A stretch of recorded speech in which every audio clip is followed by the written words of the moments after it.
Happy Wednesday, everybody. It is a heck of a day if you're a sports fan. World Cup, which is for those who live under a rock, football, aka soccer, if you're in the US. Going on, Hellbolt. Really good games. So it looks like Sunday will be a showdown between Argentina, Lionel Messi, and the Argentinians, likely Messi's last World Cup, and Kylian Mbappe and the defending French champions. This one should be a match for the ages and talked about for decades. What's going on, Detroit? How you doing, man? Hellbolt, I love you, man.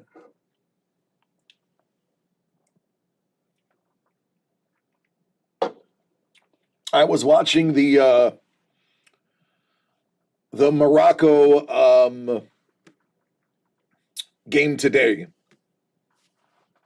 and realized I need to watch more football because it's a lot of fun to watch.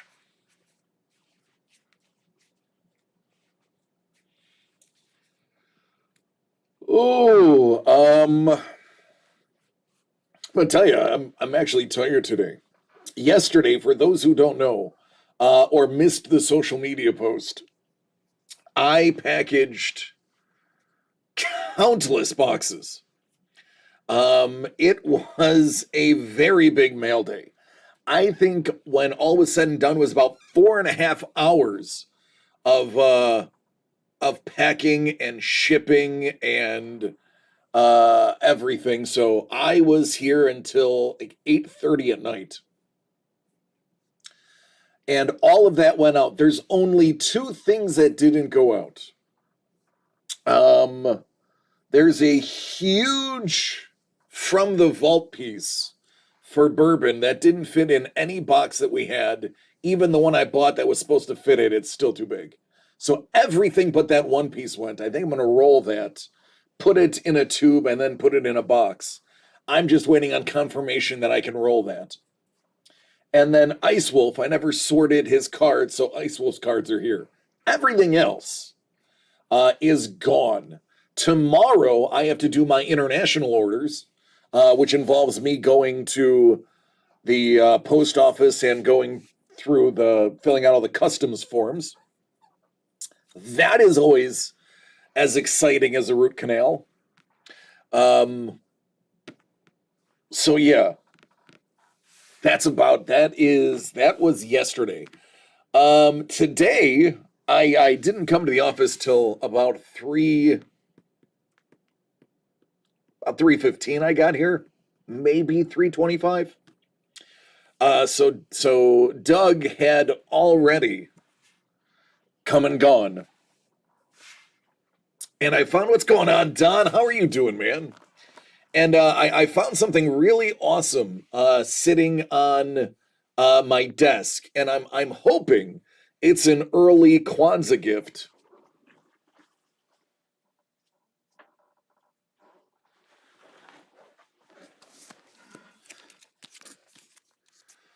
Oh, that bad boy.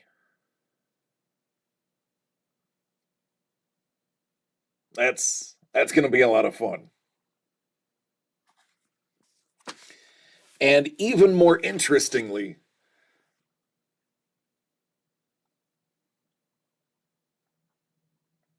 so yeah, mucho exciting considering that is the glow in the dark virgin variant.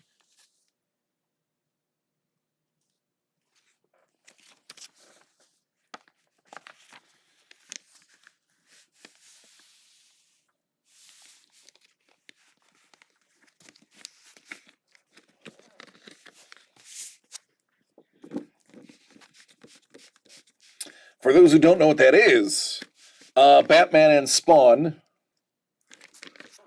by Capullo, McCraig, and McFarlane.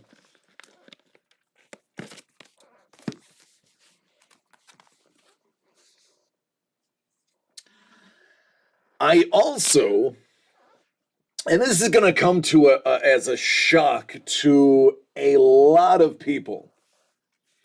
Um, I don't own what I would consider a true sketch cover for comic books.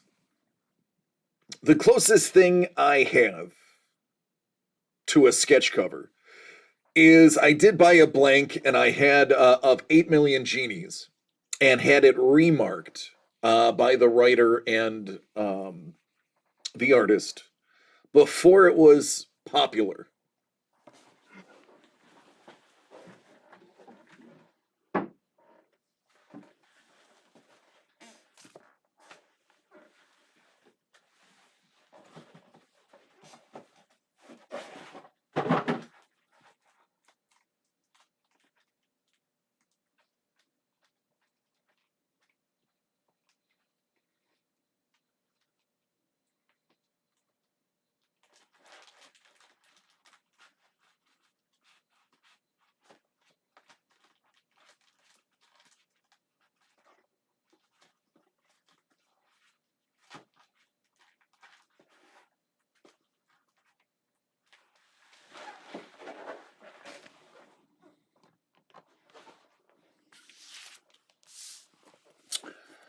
So before this was a hugely successful and popular series, very early in its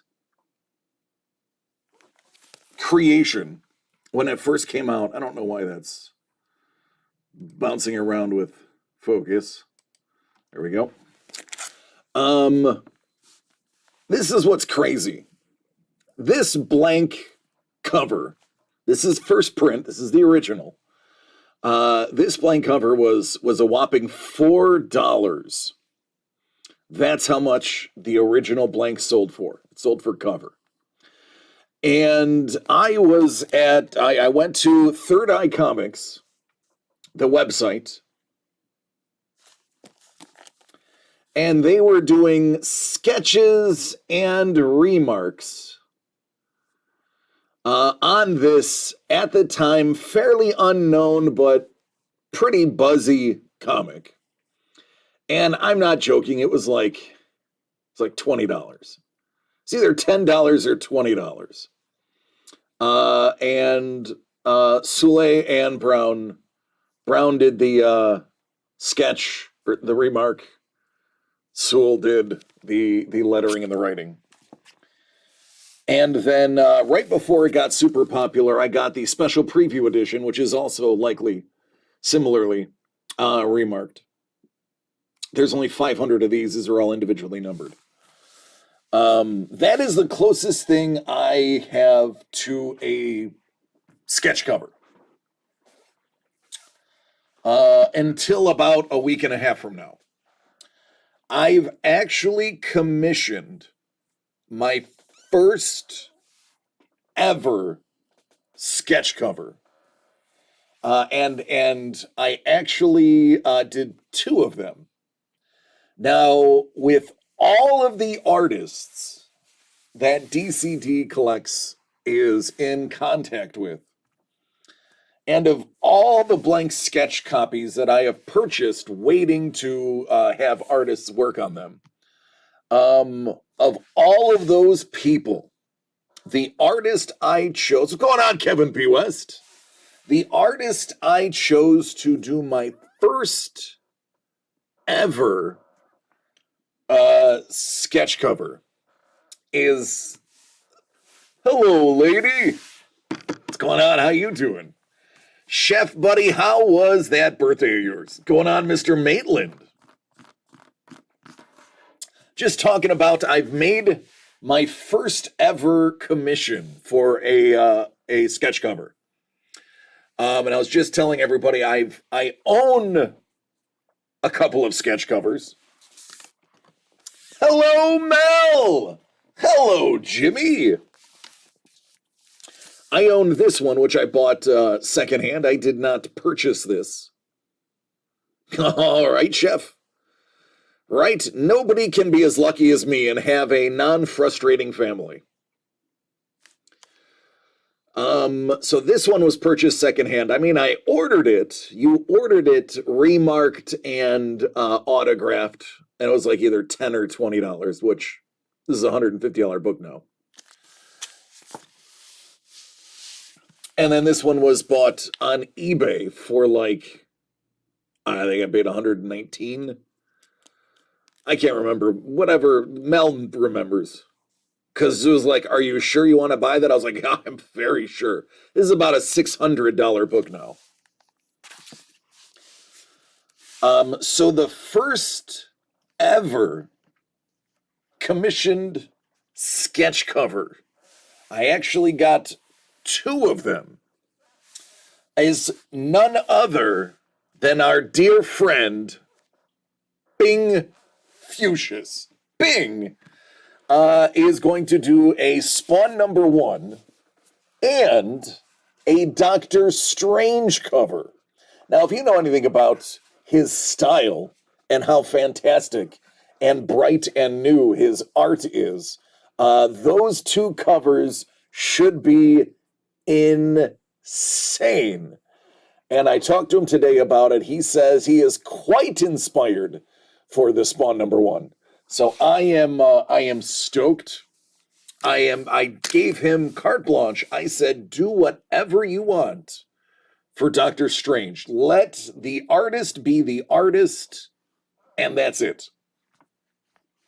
So, as soon as I get those in, I will be posting those bad boys, and I'm already excited.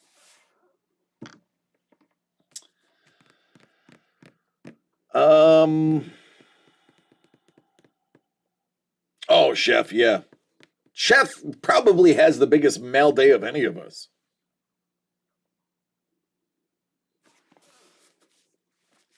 So Bing holds the distinction of being the first artist I've ever commissioned to do a sketch cover.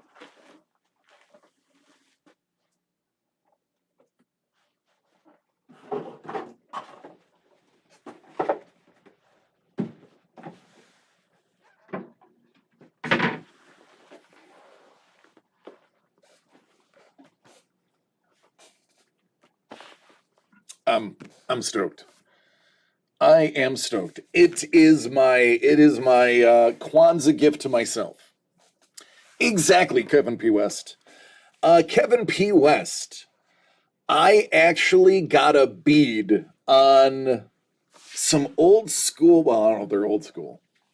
I haven't seen them in a while.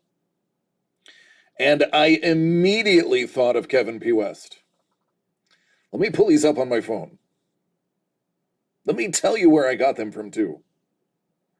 See if I can find these.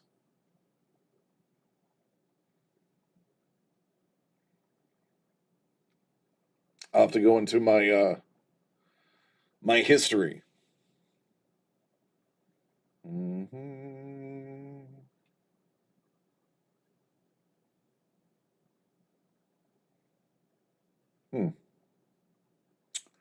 Maybe not.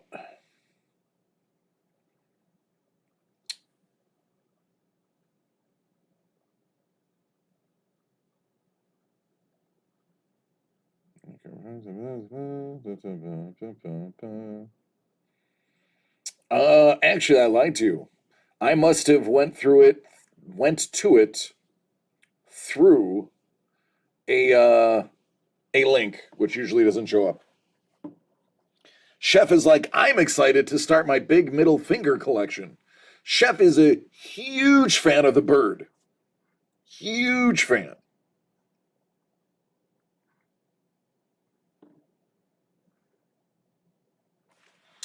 All right, anyway, so Kevin P. West, there were blank horror covers, and I had never seen them before. Let's see if I can pull it off of here.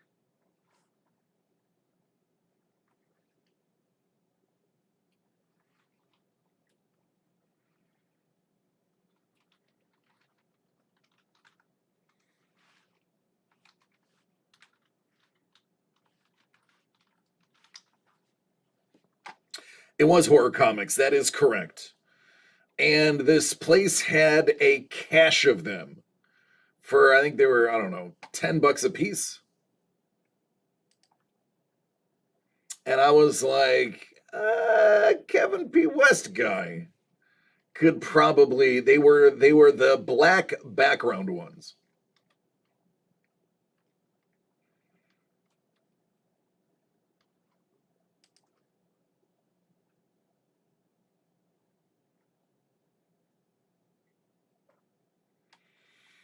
I have been getting a lot of interesting ideas. You have the white ones? I actually have. So let me see if I can pull this up. This would be fun if I can pull this. Would be interesting to get into if I can pull this up. They're slick. Well, that's no bueno.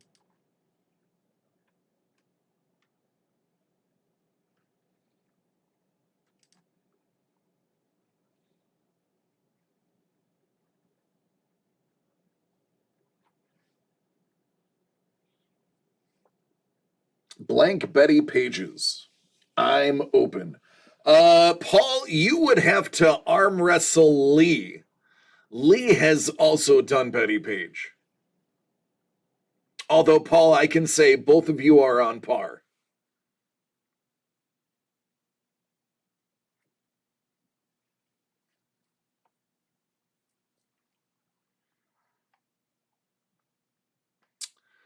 Yeah, I think I can. All right, so, Mondo. ¿Qué pasó, mi amigo?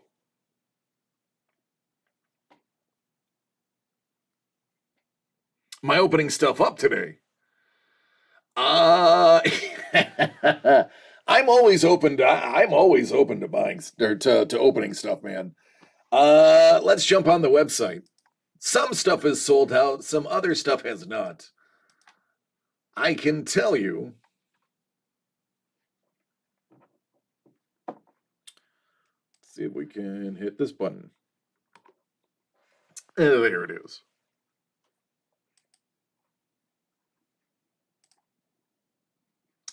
So the art is sold out. We're keeping it up there. We will keep some items that are sold out up. This one we want to show art is some of the things that we've been doing so that when we go to add more artists to the stable of people that we connect with and draw from, we want examples readily available. So I think these, oh God, that Ghost Rider, I forgot that's in there. That's stupid. Lee Cosi doing Cosi stuff.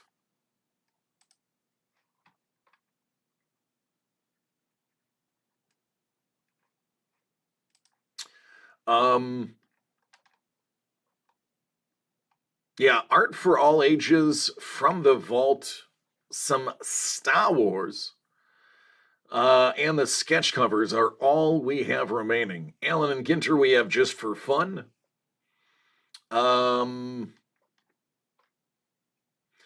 The Star Wars Chrome Black, it's not on here, but you have a 50% chance of getting a free T209 box with those as well. So, this is, oh, Mondo, that sold out in, I think, 24 hours. That was gone tout sweet. So this is Collect Forever. Now, I am not endorsing anything here. I am simply telling you about something that I saw that I found interesting. This company is in no way in partnership or endorsed by DCD Collects. I, DC the Breaker, am simply steering everybody into something that I thought was kind of cool and that I have looked into and used myself because it is connected to Upper Deck E-Pack, which is something I've been doing for 6 years. So Collect Forever. The reason I come to this page, they're together, is because this company was behind us at San Diego Comic-Con. and they pitched their concept, and I was thinking, it's a cool concept, but comic book collectors are going to want their comics in their hands. And this is more or less a vault product. So I wasn't sold on it, even though if you went to the booth and signed up, they were giving away free comics just for signing up. You would get to randomly draw a comic and have it added. I didn't even bother signing up. Hindsight is 2020. Because it is now connected with Upper Deck e-Pack, and Upper Deck e-Pack will now allow you to have them sent to your home, which means it's not necessarily a vaulted system anymore. It's vaulted if you want it to be. It's on your way home if you don't. Now, here is what I think is kind of cool about this concept. One of the things that people want to do is they want to get the variants. Here, for instance, this is Superman #1, the upcoming Superman #1. Again, I am not endorsing any products. I am simply showing some people the way. I am just your Sherpa on the journey of collecting. So you can pre-order. It's basically cover price. Depending on the variant, some of them are $1 or $2 more. Some of them are as little as $3.99. I've seen some that are $9.99. By and large, each of these are going to be cover price. This is a cardstock variant, which means it's got the thicker cover stock. This one's $5.99 as opposed to $3.99. But here's what I found that was really cool. These are the numbered variants. These are the variants that are incentive-based.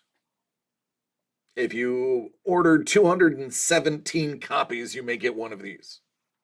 If you ordered 109, you would probably get both of those, if not either. And so on.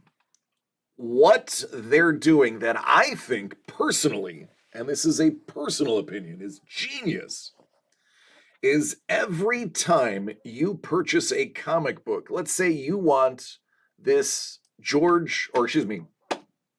I'm a jerk, Jorge Jimenez cardstock variant. Like, yes, that's the one I want. You pop it into your cart, you buy it, and then after you make the purchase, it will say at the bottom, this is the cover you have. Now, if you selected this specific cover, this is a non-incentive cover, this is the one you're going to get. Or you have a chance, roughly these odds, of having the one you bought replaced at no additional cost. The rare variants. I think that's a cool concept. You're not paying $50 to $100 at your local comic shop for it. You are paying cover for your shot at a variant. Now, as you can see, some of the variants aren't listed. Okay, that happens.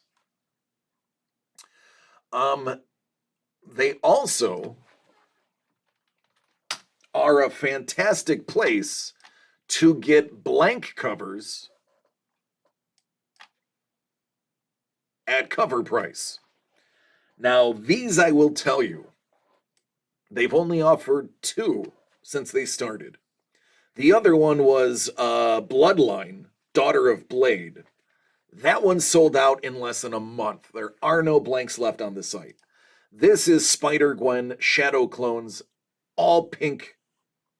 This will probably not be around for a while. And then you have the opportunity of getting a Momoko variant, Stealth Freeze, or Land Virgin variant. Cool concept. If you have these, usually they come in they'll tell you it comes in a semi-rigid sleeve. I'm assuming for an extra quarter you can get a board. Marvel has not been doing a lot of blanks. You are correct, Kevin P. West. It's because they're pushing the variant narrative. They want you to buy 15 copies of Spider-Gwen #1. They don't want you to buy 5 blanks and have your favorite artist do them. They want you to have Momoko, Still Freeze, and all of those peeps doing them. So, again, you can find that Collect Forever or Upper Deck E-Pack. And then I believe they come available, I think February is the earliest you can have them shipped. Now, because all of these aren't out yet, I can't speak to how easy it is to get them shipped, the condition that they will come in once shipped. But as soon as the second week of February rolls around, which I know is a very long time away, I do have a couple books. Here's a nice Prince Purple Rain homage, which I'm not going to lie, I actually really like this book. For those who don't know, I am a big Prince fan. My studio in my house in New York was the Prince Rogers Nelson studio. So that is, I'm not gonna lie, I'm probably gonna pick this cover up when it gets to newsstands, because that's spectacular. I will have all of mine sent to me so that I can speak to how well they ship.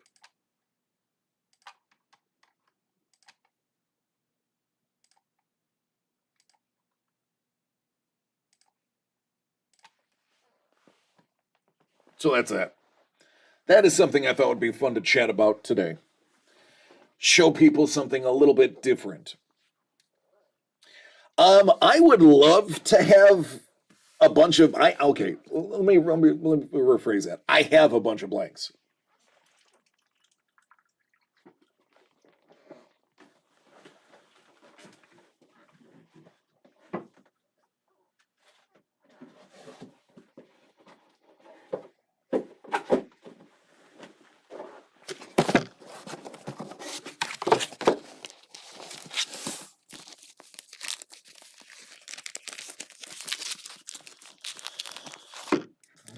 I have a few spawns left.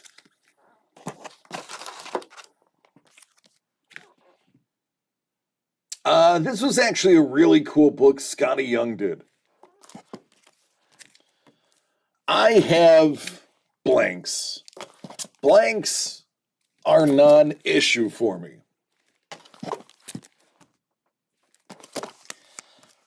What is an issue is Lee Cozy's time. For those who don't know, Lee Cozy is a legitimate artist and art director. We don't just say that to make you guys think he's famous. The dude's a legitimate artist. He's got stuff in the Library of Congress. I mean, he's legit.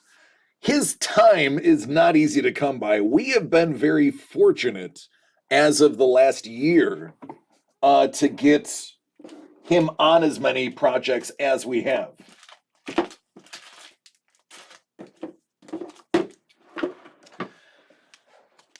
You have an entire short box full of blanks, and I need time to find time to get to.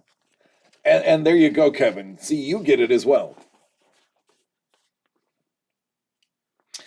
I have a few blanks, Don says, but what I don't have is the money to pay for them to be done. Yeah, that's the tricky thing. So I don't either. But what I do have is I have the ability to piggyback off of other orders to take advantage of the big discount. It's one of the perks of the job. of being here. I mean, quite frankly, I'll admit it. I am absolutely putting my stuff in with other orders. Like, hey, could you do this too while you're doing stuff? It's a perk. I see you have a couple of die casts. I do. I was at the Funko store. Now, Mondo, I know you are not only the keeper of the Quan, but the keeper of thousands of Funko Pops. Personally, I have 3, maybe 4. I'm an Iron Man fan. And when I found out they came in iron, I wanted one.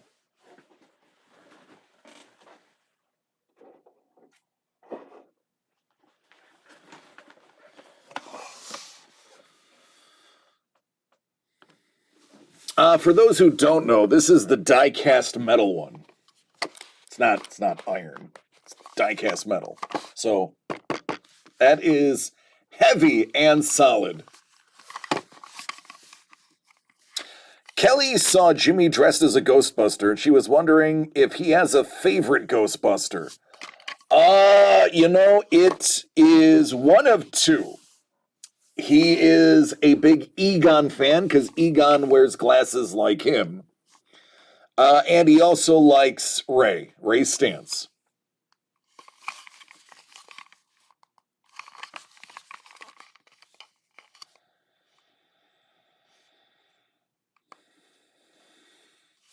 So it's funny. So the variants are just pewter looking. They don't have the paint on them. And I saw one of each. Thank you. I appreciate that, lady. Thank you. I had Mel and Jimmy with me. They made custom pops of themselves. They didn't have the right mustache, so I didn't bother doing it. I really like the glass display, or the lucite display case, the way they did it. I just thought aesthetically this was a cool product. So I purchased it because I'm an Iron Man fan, I'm a Downey fan, and I like the eye appeal of this setup. Plus it's metal, which means it's going to last.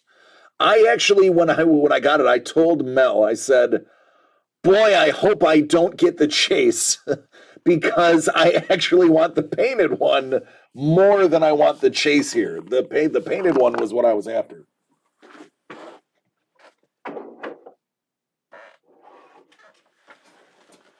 When I was there, I told Doug, who is a massive Thor fan, I said, Doug, they have die-cast metal pops now. One of them is Thor. Would you like me to get you one? And he was like, yes. Didn't even ask how much. He's just like, yes. So this one is actually Doug's.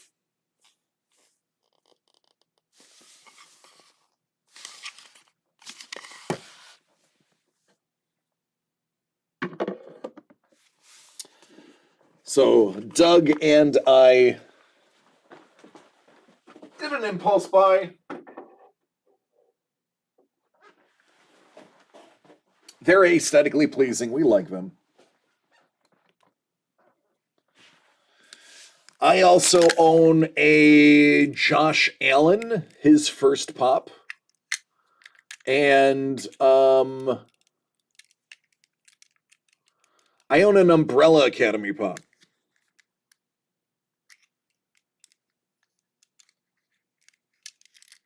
Mondo, I remember you saying that Iron Man doesn't come in chase. Good. Then I'm fine with that.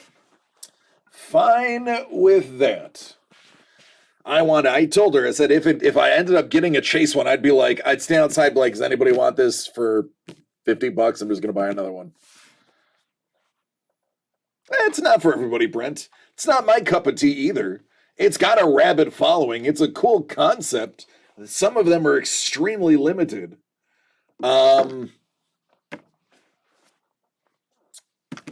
It's Mondo and Nikki's thing. Mondo's like, I'd trade you. I trade. Yeah, the chases go for like 3 times the amount of the standard ones do. But yeah, as a matter of fact, I actually kind of want to go back to the Funko store, even though it's not like I'm not a collector of them. The store itself is awesome. It is a lot of really cool pop culture, and as Mrs. the Breaker will tell you, it's got a really large Jurassic Park setup, and I'm sorry, really large Little Mermaid setup, where you can actually get inside of the sunken ship, and a nice Jeff Goldblum laying across the back of a truck scene. Two things she loves dearly is Little Mermaid and Jeff Goldblum, and they happen to be like right next to each other. So she spends most of her time just walking between the two places. You wonder what the most expensive Funko is. I bet you Mondo knows the answer. I would have to assume it was the OG Freddy Funko, first Freddy Funko Comic-Con exclusive. If I had to guess, I would say it would be the first Freddy Funko. That is my educated guess. Whether it's right or not, I do not know. But I know the Freddies can be very expensive.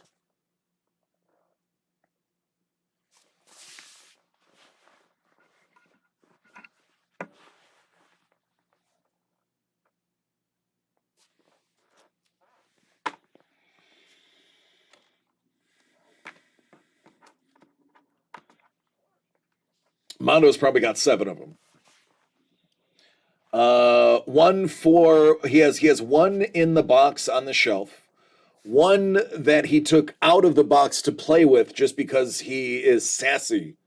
And the other 5 of them are sealed in a box and have never seen daylight.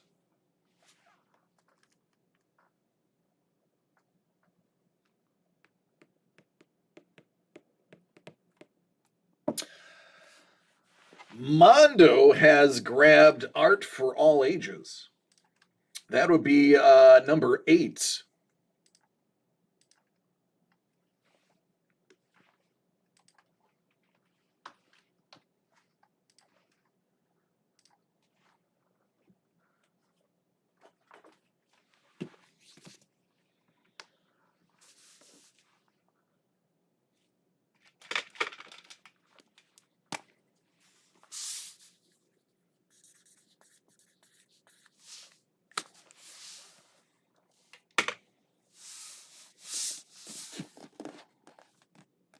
Willy Wonka 2-pack gold chrome. There's your answer.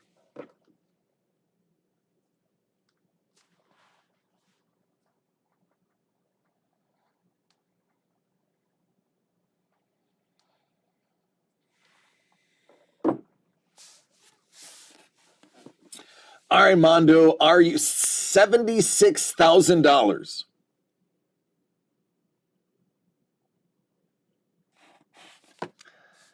Willy Wonka 2-pack gold chrome is $76,000. That's what the last one sold for. Is that what you're saying? That's insanity. Did you hear the triple threads Babe Ruth 1/1 bounty is $35K? No, that's first I've heard of it. I have not been following sports cards at all. I haven't. I really haven't. I am so far removed from sports cards that we are considering $71,600. Well, that's close enough, Mondo. We're actually considering just opening all the cards we have now off camera and selling them off. We're so far away from collecting sports cards. Art is where it's at. Art, this is what motivates us. And Mondo, I'm going to use opening yours as an example. So here's Mondo's number 8 of 25. Art for All Ages, DCD Collects presents Jeff Pena. So these are $75. for $75.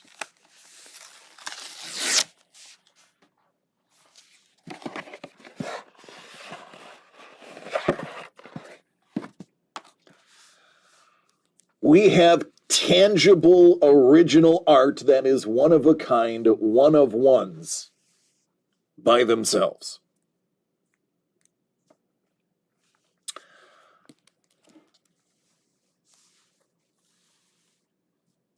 Mechagodzilla.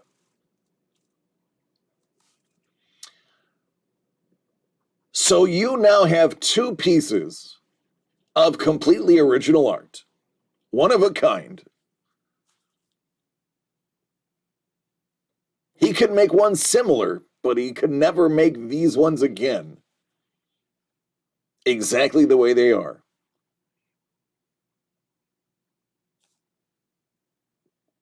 And there's no missing out. There's no, oh, I didn't get the player I wanted.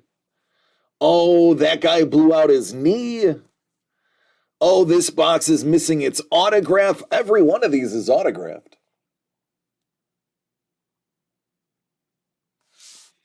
Every one of them is original. You can't find a box of cards for $75 now. And when you buy a box of cards, I love Godzilla too. I grew up on the Godzilla movies. The local grocery store had a video rental thing in the front of it.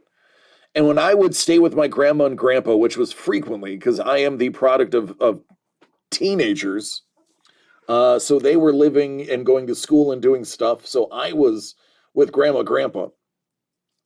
I got to watch Kung Fu movies and Godzilla movies and old wrestling videos. That was how I spent my days. So actually, Mondo, your $75 have also triggered wonderful moments and thoughts in my life. And the art has the opportunity to trigger the same for anybody who buys it. You don't know what you're going to get. You get the excitement of sports cards, not knowing what you're getting. This white balance is way off, by the way. I'm seeing this and I'm like, that looks bad. It actually isn't. Give me a second to fix this. There we go. Right. There it is. Okay.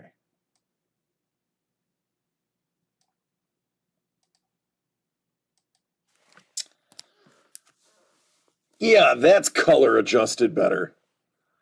Goodness, I'm looking at it going, why does it look different in my hand than it does on my screen? It's because my gain was all off. Mondo says, I got hooked when I lived in Japan back in 96 or 2000. I'd go to the local video store and rent the Japanese version with no English subtitles. Oh, listen, ladies and gentlemen, I am a movie purist. I really am. Congratulations, by the way, Mondo. Awesome pieces that, listen, now these pieces have stories that go with them. These are now a moment that you can put in little mini frames, pop on your wall, and look at and remember those moments. Because this little piece of art right here is now triggering the memories of you in Japan, the memories of me with my grandparents. That is what original art brings you. Now, don't get me wrong, sports cards can do the same thing for nostalgia. It can. But art is done by an artist who is observing something and wants to express what they're observing or what is in their head through a medium, whether it be paper or computer or stained glass or basket weaving. Anything, face painting, body painting, tattooing. It is expression. Sports cards are not very expressive anymore. There was a time when they were graphically designed well and looked fun. The last 10 years, nope. Nope. Art doesn't go out of style. When you are buying things, you're looking for, oh, I want the sketch card. I want the 101. Why can't everybody have the 101? That's what we're doing. So believe me, I will open a pack of cards. I will open boxes because I enjoy it. But I am not as obsessed with the concept that I was 2.5 years ago. I have been reconditioned to kind of look at art and go, oh my goodness, why aren't more people collecting art? Oh wait, most people can't afford to collect art. So that is how Doug, Trevor, and I were like, well, how do we get everybody to collect art? Let's talk to some artists. Let's make it worthwhile. And let's support the artists. Listen, ask any. Plus, AI can't do sketch cards. That's right. Screw AI, Paul Maitland. See, I'd rather open a TCG pack for the artwork. There you go. Exactly. I was about to go on a diatribe. Oh, yeah. Ask any of the artists in our chat room if they are collabing on a project. The amount that an artist will typically make is appalling. It's like 15 to 25%, unless it's a straight commission.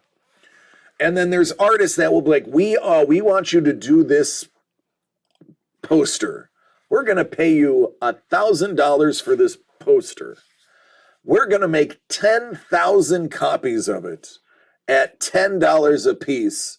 But we've already paid you your 1,000. We're just going to take the, 100,000 for ourselves. Give a shout out to a kid. Absolutely, Chef. Shout it out, man. Listen, this is not our space. This is your space. I'm just hosting it.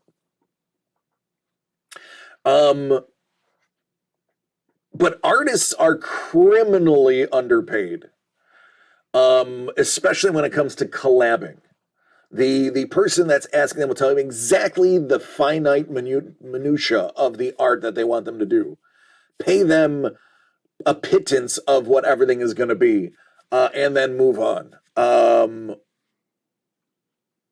now that AI is doing art, no artists are making money. Paul's like, oh, I'll name names. Topps pays artists $3 a sketch card. I'm going to repeat that. Paul Maitland says I'm going to name names. And Paul, I'm going to bail you out here. You're not the only one that has told me that. I have heard as little as $1 per card, up to a premium of $10 per card if you're a high-level known artist.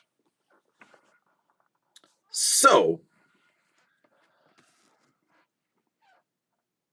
without giving out too many numbers, you guys already know that we are extremely transparent. Let's just say we pay substantially higher per sketch card. We pay substantially higher. Yeah, Kevin's like, yeah, we'll give you exposure. We do that for free. Man, we do that for free. We want you here.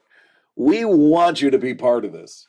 I mean, what other channel can you go to and the artist is hanging out with you, talking about projects and having fun?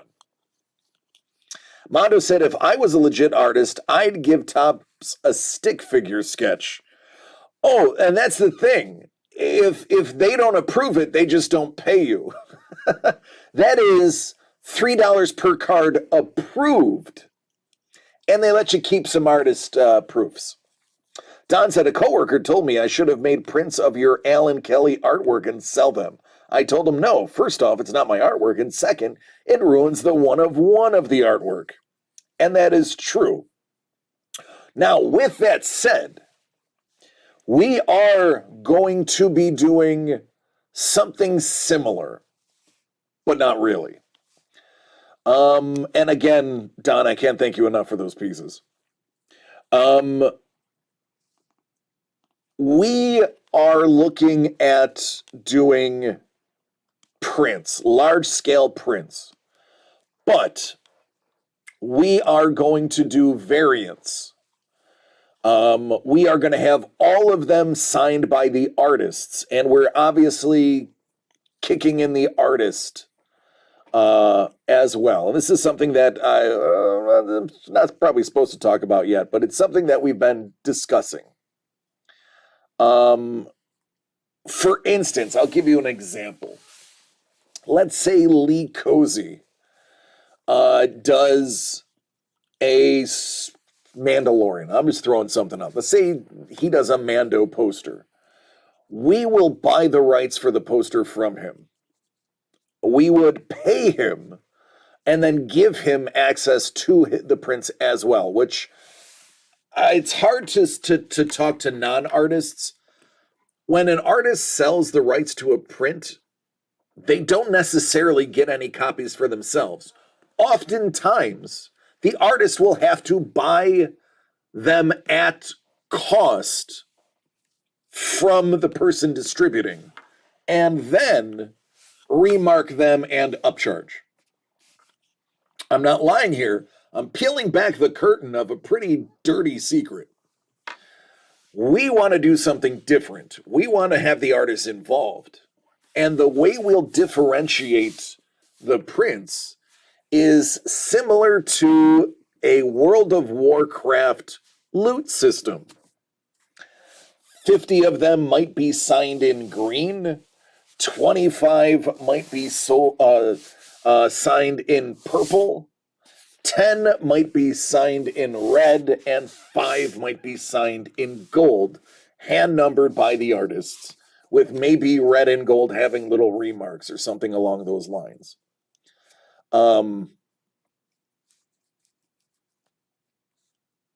What's going on, Breadskate? How are you doing? Breadskate says, I was bored, so I looked at random chips. Hello, though, mate. Hello, sir. So actually, what we're doing right now, Brett, is we were just talking about collecting. And we here at DCD Collects are creators and curators of art-based mystery boxes that we keep selling out of, or else I'd have some open ones for you. Yeah, this is from the vault one. So yeah, we curate and work with artists and buy artists backstock, and we do mystery boxes for fun. And we're also a collection connection where you can hang out in our Discord, make trades, and talk about your favorite artists. So welcome aboard, man. Appreciate you being here. If you want to hit up the website, dcdcollects.com, you can see some of the stuff that we do. You don't have to buy anything. Just take a look to see what we're about. That's all we ask. But as I was saying, so we want to do a bit of a different spin on the whole print idea. We want to do it on the thicker, nicer stock. We don't want to do it on the poster board paper. Or poster paper. We want to do it on like a thicker stock. We want them to be broken down and numbered in variants with possible embellishments and remarks. So those are in the works, because not everybody can afford original art, even when we get it with the intention of making it affordable for everybody. There still isn't a way to get like a $20 or $30 piece of art out there. And the next best way of doing it is working with an artist, bringing them on board, tying them in and saying, hey, we want to bring you along. This is what we're thinking. We only want to make 100 of these. We want to make them available. If you want some for yourselves, go for it. We want them numbered a certain way, maybe remarked, maybe embellished, those sort of things. And that's going to be an alternate thing that we'll be able to get out there. And those would be very inexpensive in comparison to anything else we do. So if you don't have the disposable income, like I can't drop $200 on a vault piece, or I can't spend 175 on a sketch cover. I can't spend 100 on a holiday. But you know what? If I don't go to Starbucks for a week, I can afford a autographed numbered print, an autographed remarked numbered print. So that is what we're really thinking of. Chef says, does anybody know why Darth Vader in the Star Wars Lego Advent Calendar has swim fins on his feet? Yes, I do. If you go to Disney Plus, the most recent Star Wars video is the Holiday at the Beach type thing. You will see Vader and Palpatine on the beach, and that is a very brief moment that he has fins on in the water. Just like last year's, he had the Death Star sweater on. Hellbolt says, DC and everyone in chat, I'm going to stream in about 2 weeks. Going to play some games to try to raise money for my trip to Japan. Excellent. You let me know the date, and I will make sure you are rated, Hellbolt. Ruru 2. Did you know I shot the sheriff, but I did not shoot the deputy? Oh, messenger. Oh, the message. See, you had me. I was going Whalers and Eric Clapton. You were going Messenger. I agree, Brent. Yeah, keep me posted, Hellbolt. Especially if it's on a Wednesday through Friday.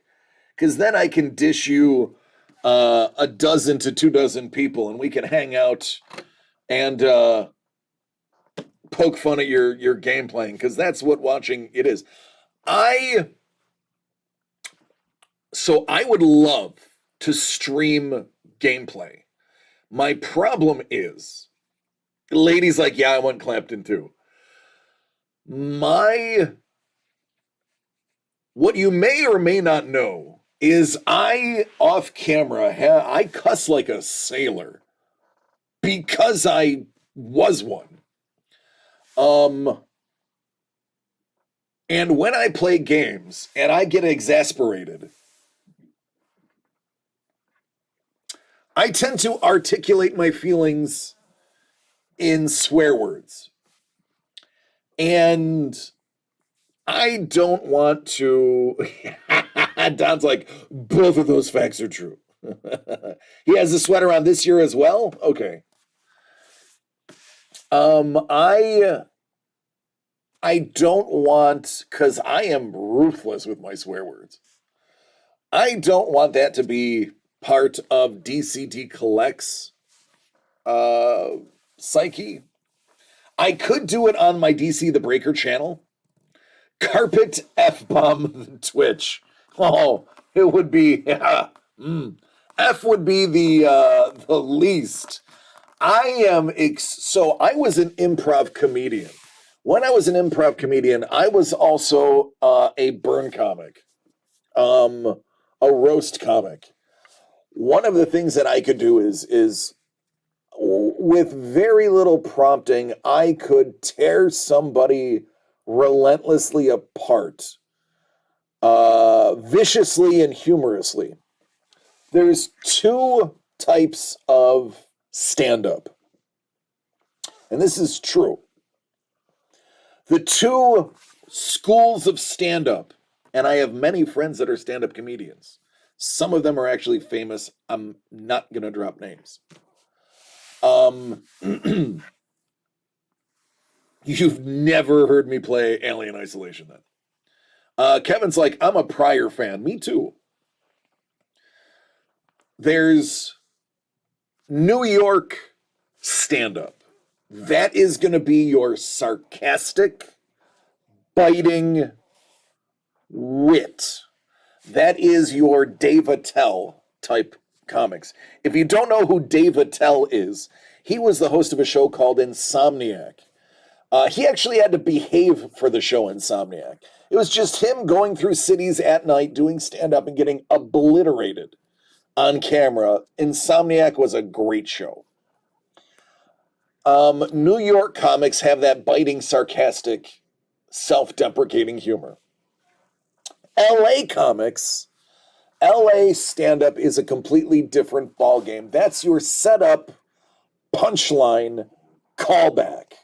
Dave Chappelle is a wonderful example of LA comic. Sam Kinison, although Sam Kinison was more shock value. The people that came from the Comedy Store. Carlin, absolutely. Carlin, it was just a genius. I would have to say, if I had to choose one stand-up comic to be my favorite stand-up comic of all time, I would have a hard time saying it's not Carlin, simply based on the intelligence, and the degree of difficulty in some of the bits that he has remembered. Now, let me pull back more of the curtain. Let me pull back the comedy curtain for you. But first, let me open something for Mondo.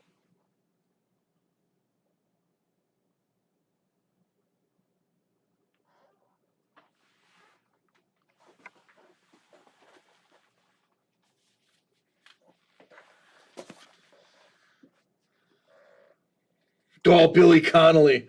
Billy Connolly's, so Paul Maitland, here's how you know I walk the walk and talk the talk. Billy Connolly's storytelling and the story he tells about his friend knocking out the smartass in their group and the bottom falling out of his pickled eggs is the single funniest story to watch a man do. Billy Connolly is criminally underrated.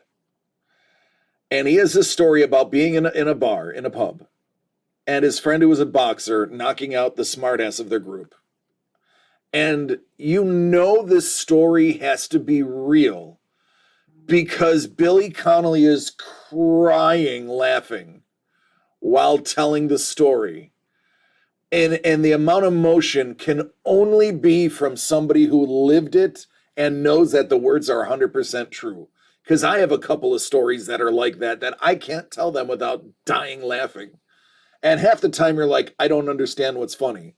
But Billy Connolly is actually able to describe it, so you know.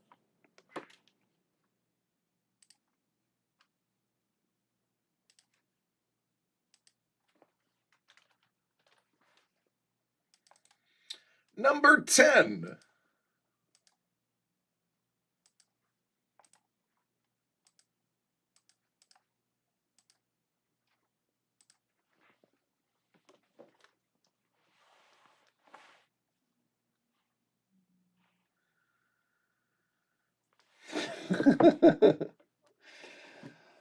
Oh, goodness gracious. My buddy Q is texting me. He's desperately trying to get a quarterback from me. It's the first week of the playoffs in our Dynasty League. And he's trying. I have two young, affordable ones. Going on, Jedi! Christopher Titus bonfire story or the Dodge Viper around the racetrack story. It's gotta be. All right, here we go. Let me number label.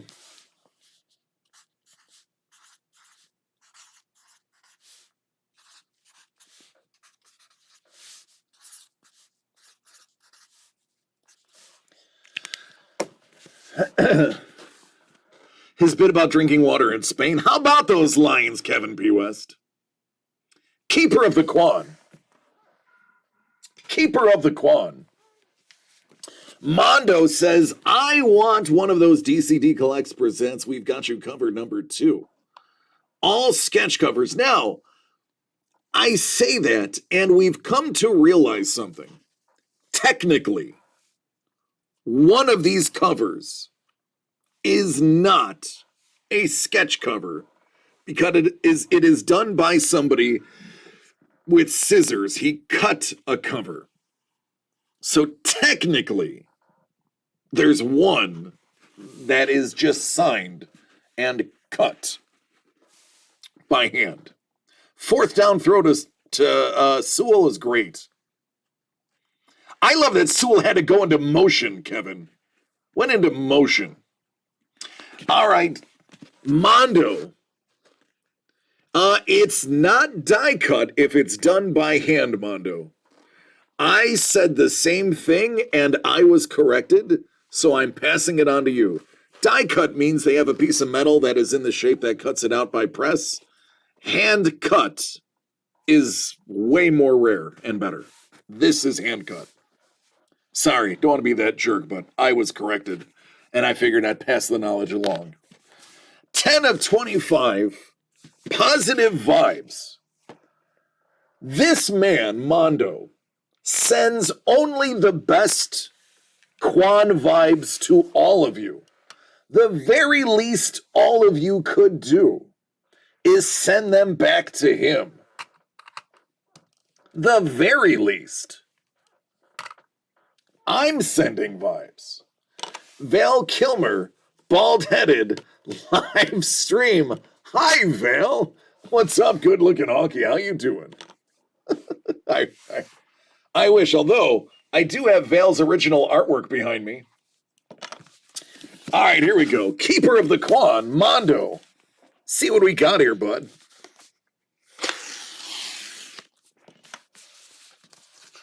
Hey, buddy.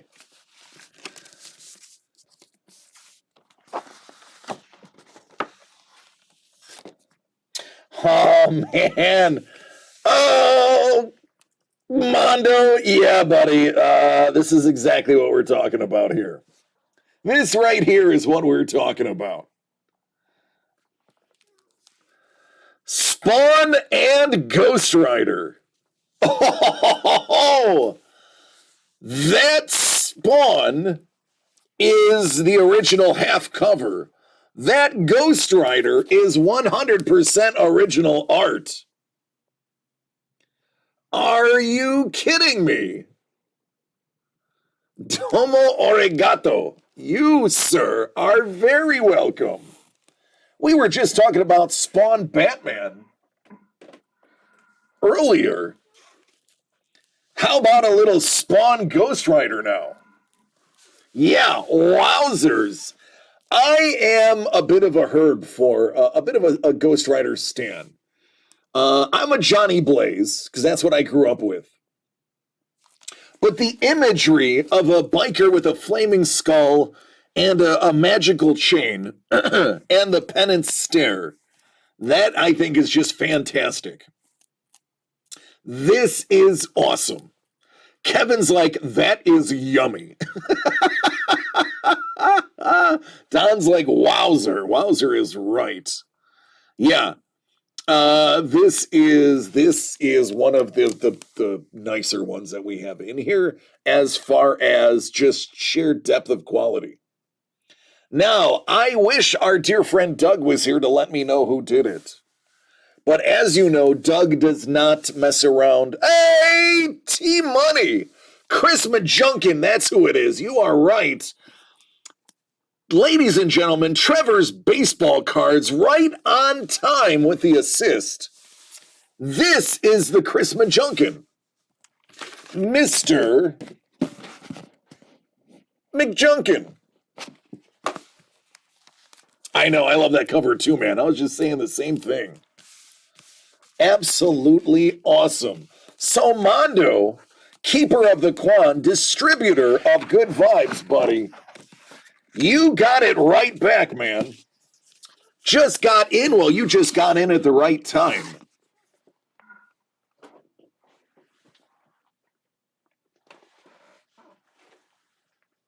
He's on the Twitch now. Yeah, it's going to be easier. Although I will say, finally, YouTube is working. Speaking of working, let me get some water.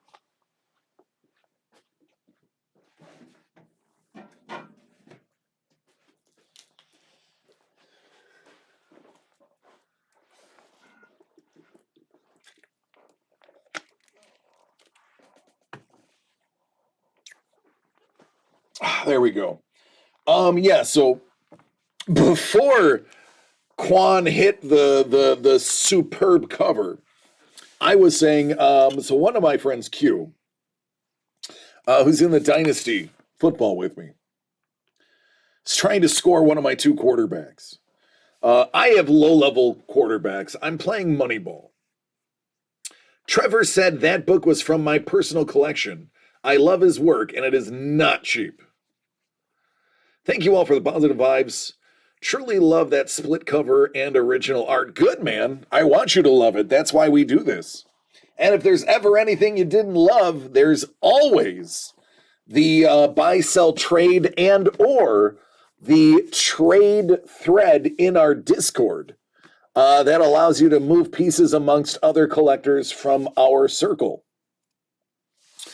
But Q is trying to get one of my quarterbacks, and I'm playing Moneyball. I don't have spectacular quarterbacks. I know, Trevor. I am excited about that. And he's like, okay, will you trade me one of your quarterbacks? I play him in the first round of the playoffs. I'm sorry, Q. I'm not trading you one of my quarterbacks the first week of the playoffs that I'm playing you. At the end, I'll think about it, but not right now. It's just not going to happen.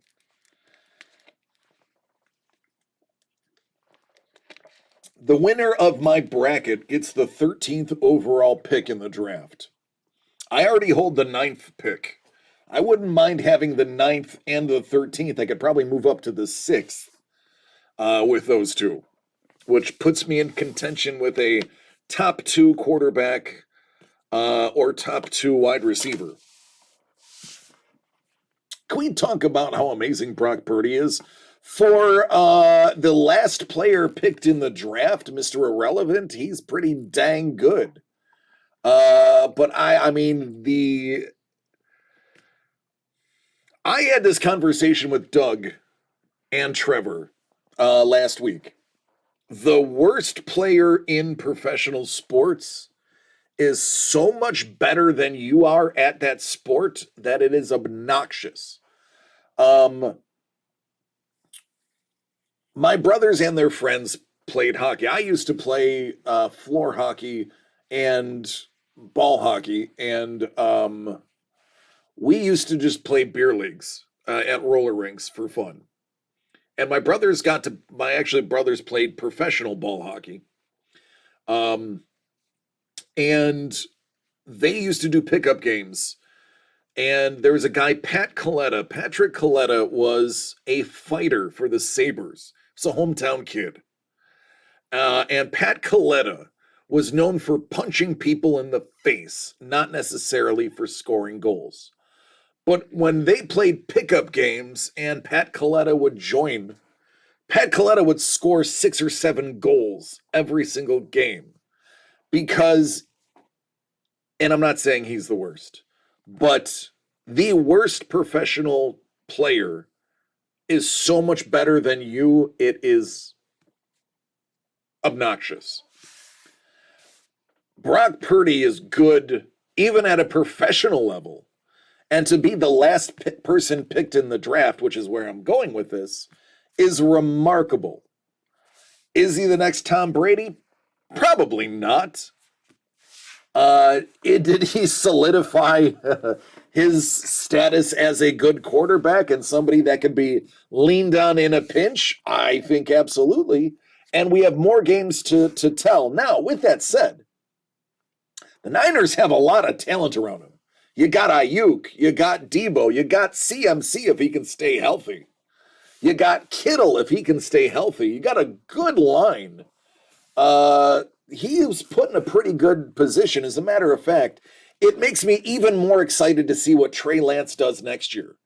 As a Trey Lance owner in Dynasty, I was heartbroken to see him injured in the first week of the season.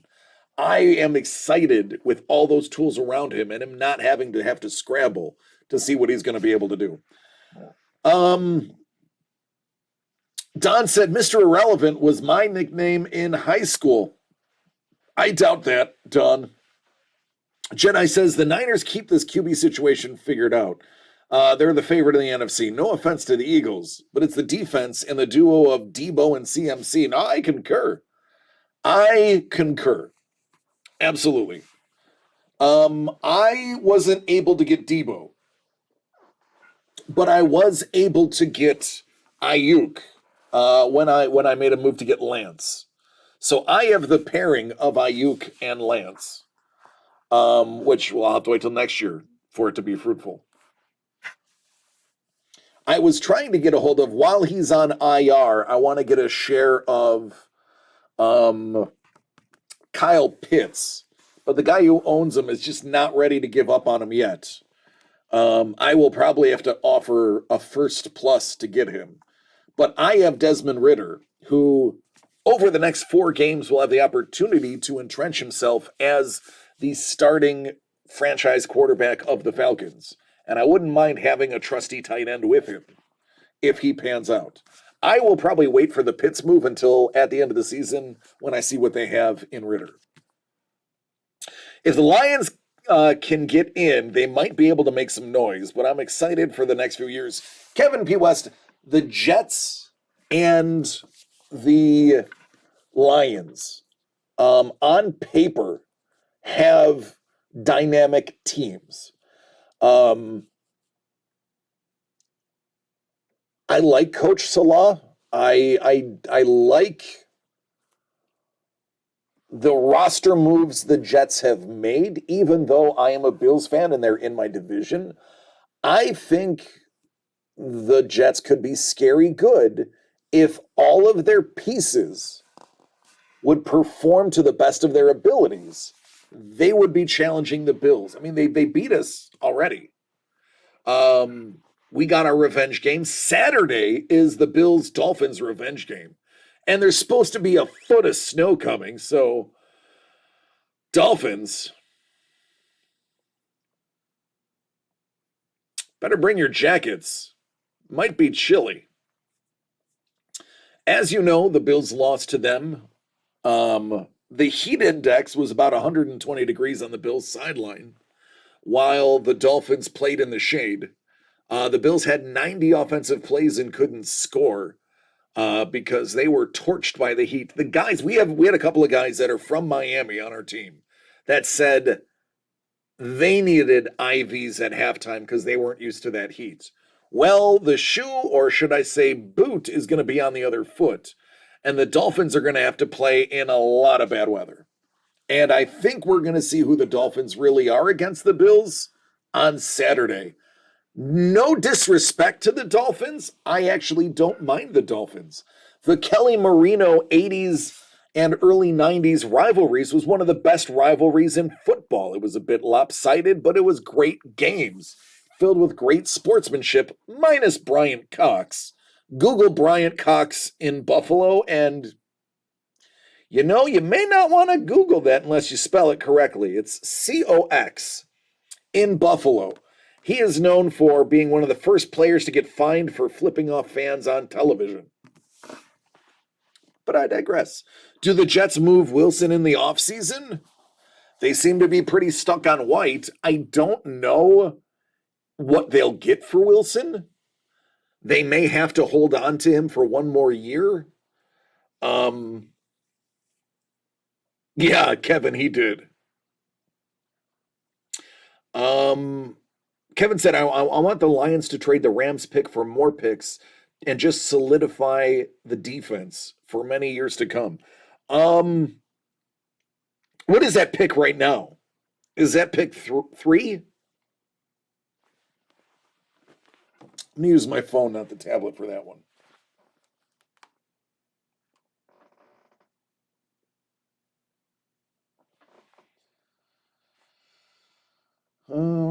Give me a second.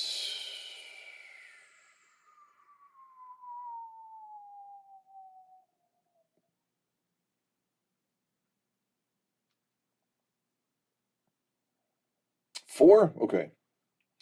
2023 NFL draft order. All right, if it were to end today, Houston has 1, Seattle has 2, Bears have 3, Detroit has 4. Now, admittedly, the Rams are 4-9. So are the Saints and Cardinals, with the Colts being 4-8-1. There is a chance, with this many games to go, that could fall to about 7, 8, or 9. But for argument's sake, let's say you get 4. Kevin, I agree 100% you trade out of 4. Because for 4, this year, with the QB talent there, you can get 2 firsts and probably 2 seconds for the 4th pick. You're not going to get 3 firsts, but I definitely think you could get 2 and 2. The question is, how much do you love your quarterback? Because at 4, Stroud could be there. That other kid could be there. What the heck is his name?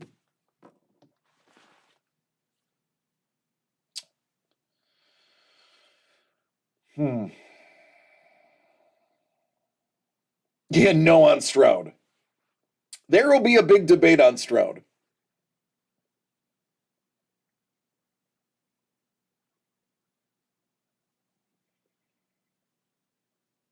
Young.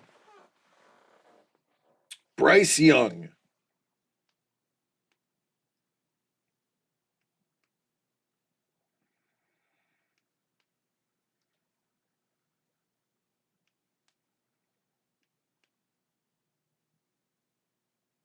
Bryce Young from Bama. Stroud from Ohio. Richardson from Florida. Or Will Levis from Kentucky. I mean, everybody should be thinking about the 2026 draft.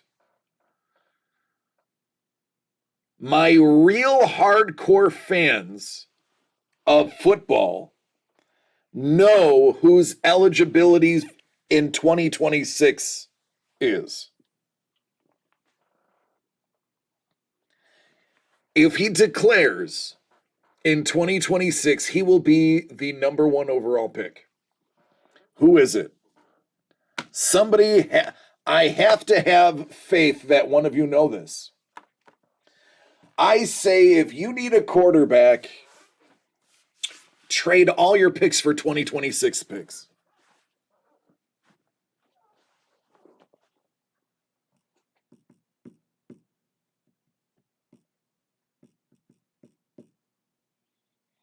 All right. No takers. 2026 is the first year, Chef got it, Arch Manning can declare for the draft. If you don't think I am already planning on stocking up on picks for 2026 next year in 2024 when they become available in my Dynasty League, because we get 2 years worth of picks, you are wrong, because I am absolutely going to be trading the farm to have Arch Manning on my team. Even if he drops a turd in college, I'm still going to take him because of his last name by itself and just hope for the best. Arch Manning, as said by his father, uncles, and grandfather, is more talented than Eli and Peyton and have already beaten their high school records. If he can continue and be even a shadow of them in college, he is a shoo-in for the pros.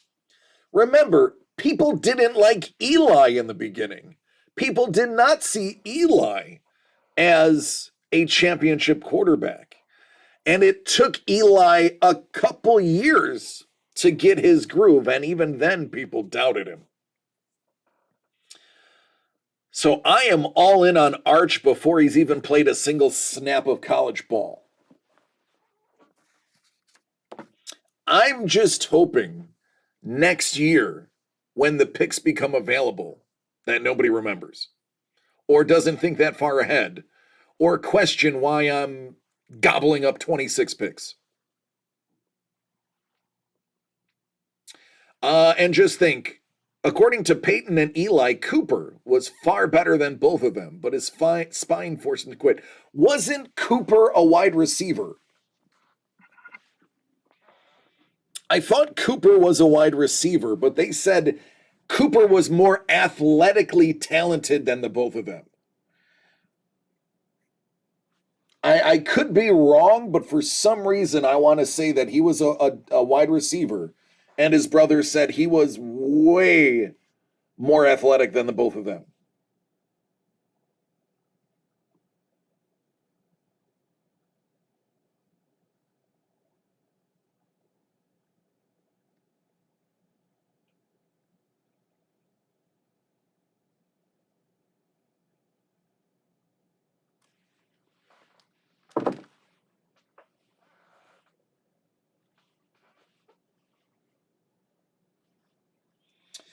But yeah, I'm stoked for that.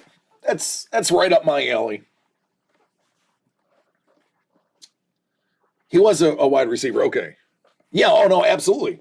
Yeah, that's exactly what I heard. Jedi is consensus was Cooper was the best athlete of them, and was had a higher foot. Imagine a wide receiver with a higher football IQ than a quarterback.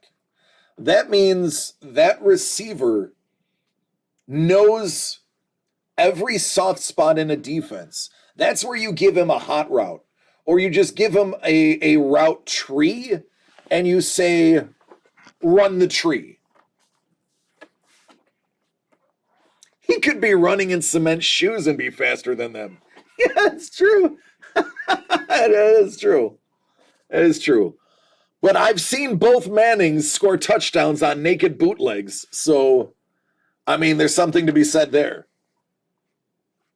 Really good play drawing. Ruger was like, and I'm out. Yeah, it's exciting. This is a really good weekend for football. This is a really good weekend for football, both international football and American football. I'm stoked for this weekend. I know, right, Kevin? Yeah. They were frozen by the idiocy of that play calling. They're like, you're really making him run? Take it. It's a bold move, Cotton. Take it. Let me sum up. Buttercup is married Humperdinck in a little less than half an hour. So all we have to do is get in, break up the wedding, steal the princess, make our escape. After I kill Khal Drogo. Busy weekend. Does Messi go out on top? I don't think Argentina is going to win. I would love to see Lionel leave with the elusive championship. But France is so good, man. France, the returning champs, is young and good. And Loris has been all over that net. I mean, how many clean sheets does Loris have in the World Cup? What's going on, Sapporo's? How you doing?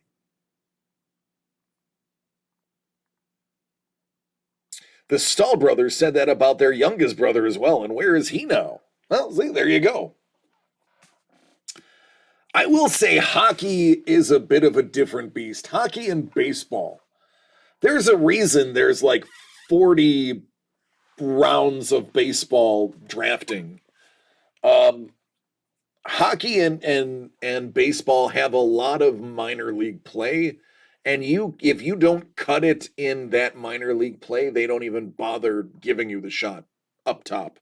Where in the NFL there is no minor league, college is their minor league, and it's just they just press forward with you regardless. Three oldest brothers, over 1,000 games played each, and the youngest, Deuce. That's right. Couldn't cut it. I get your point. I do. But I think France is too good. They're too fast. Hugo is all over the net. I mean, they are putting way too much attention on Mbappe, and allowing other people to get open and score, as we saw today. I don't know if Argentina keeps up with them. They're going to need to drink a lot of yerba mate to have the energy to keep up with that French team. And if you don't know what I'm talking about, Google it. It's hilarious. Yerba mate and the Argentinian national team. They brought 1,100 pounds of yerba mate to drink before, during, and after games. Chef said no Darth Vader in last year's Lego calendar, Mando theme. Maybe it was 2 years ago then. Could have been 2 years ago.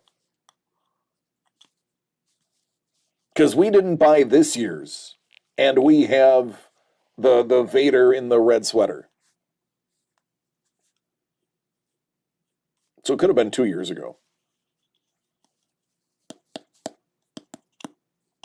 As a matter of fact, I know we didn't buy last year's because we thought, why the hell didn't we buy last year's? And then it was sold out when we went to get it.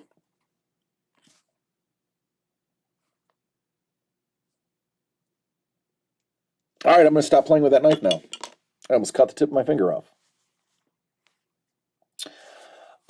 Was looking at those, but they're $50. Did you see the Christmas X-Wing? You mean the employee exclusive X-Wing?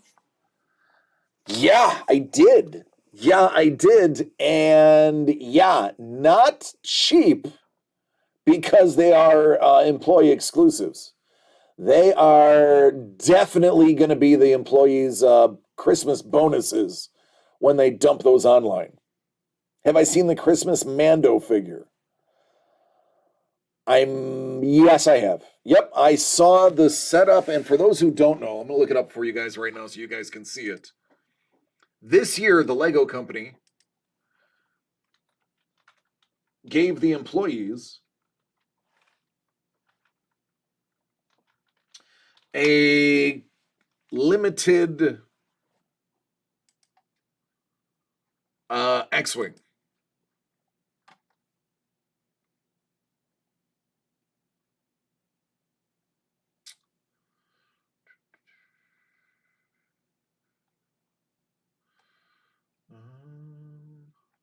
Wow, wait a second. Let me find this.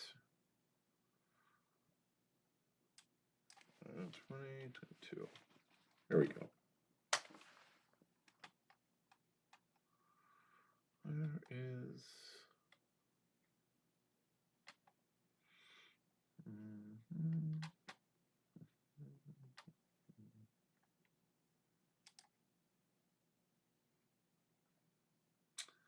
Let me find it.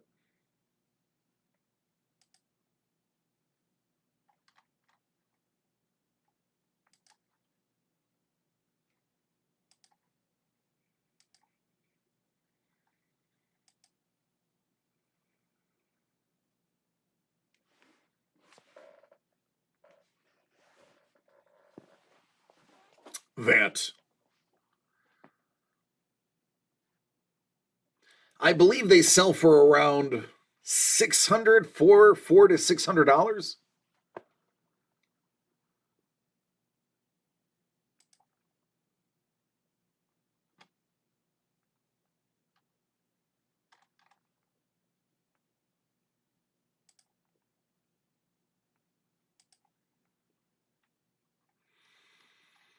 Oh boy, that was a giant mistake doing that.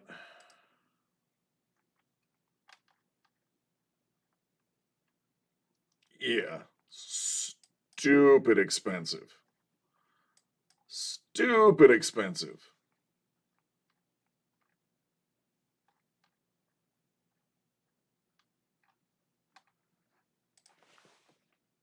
Do I want one? Yes. Do I want to spend $1,000?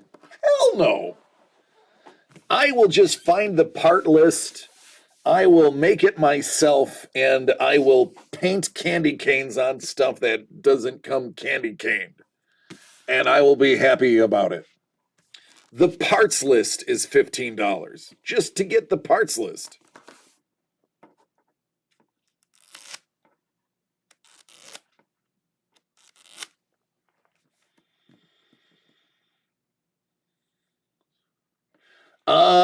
Paul, you're going to set up your stream? You're going to stream tonight?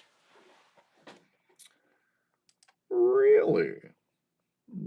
That's an interesting piece of information to have.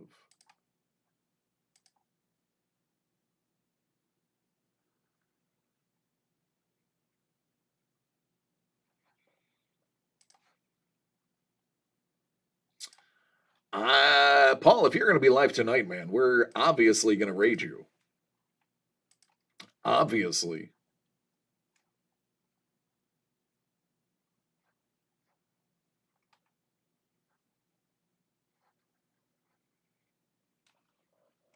Okay.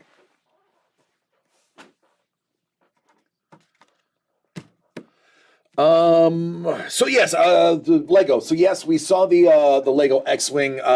Mrs. the Breaker sent me the photo, and I was like, yeah, I want one. Then I Googled and it was like, no.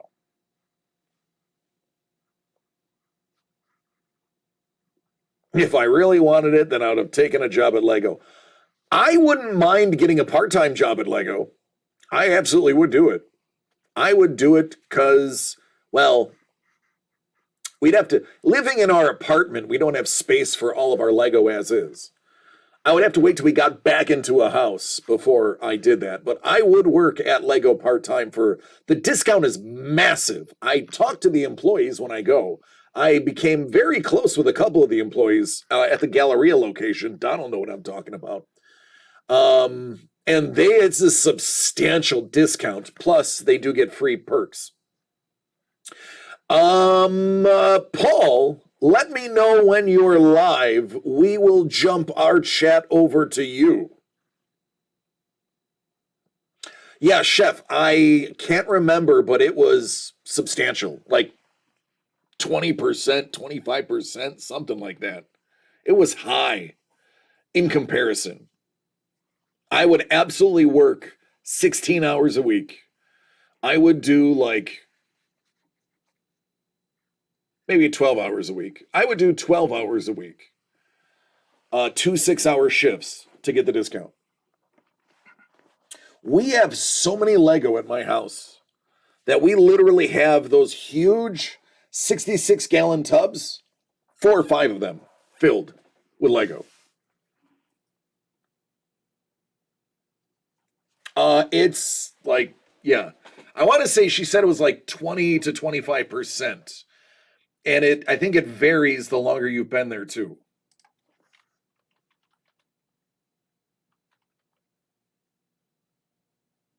Made a destruction derby game using Lego. I like it.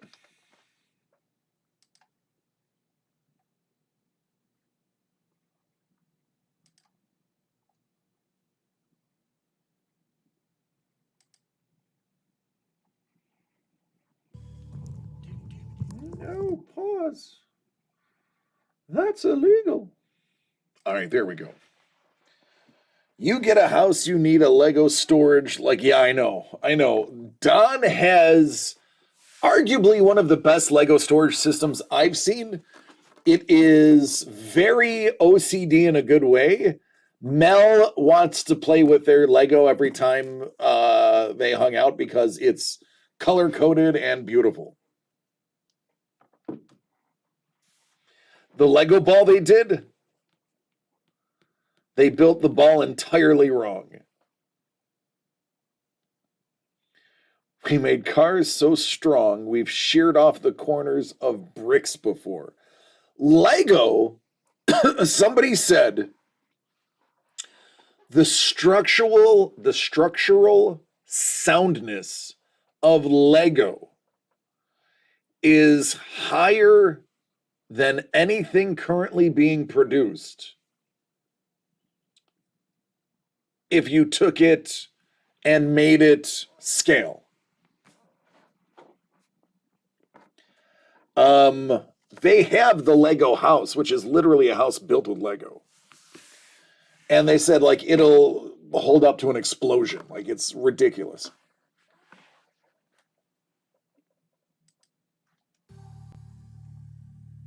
Why is that shouldn't have music? There we go. Oh, Paul is ready.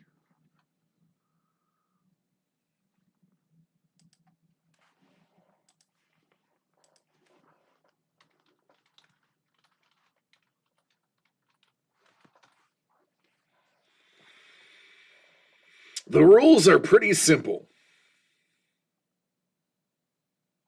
That is true. Lego is the largest producer of tires in the world. That is a fact.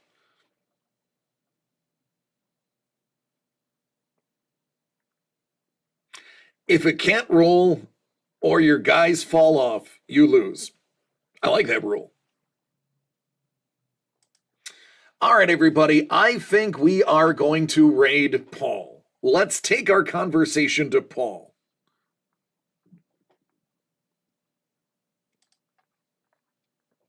Before I do that, I would like to tell you what I tell you every single time I get on here. And that's because I mean it, and that's why I want to make sure I say it every single time. And that is, I love every single one of you. I do, and I appreciate you hanging out with me today. Please take care of yourselves and each other so we can do it again tomorrow. Tomorrow, it is going to be the same time, same place, with more to discuss. In the meantime, we're going to hang out with Paul Maitland on his channel, and we are going to harass him relentlessly while he draws in a loving way. So let's head on over, and I will talk to everybody live tomorrow, but in the chat in a moment. All right, everybody, thank you so much, and I'll see you in his chat.